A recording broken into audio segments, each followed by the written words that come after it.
Helsingin piensaneeraus sai tällä kertaa hieman erikoisemman keikan. Meitä pyydettiin stailaamaan betoniporsaita.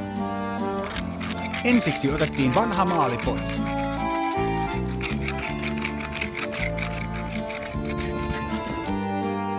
Sitten laitoimme maalia pintaan.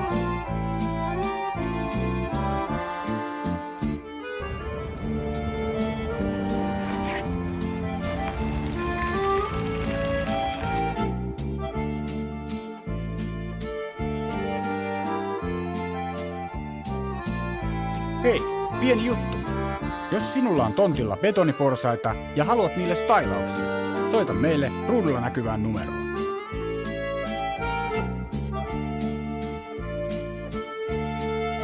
Tässä valmis työ.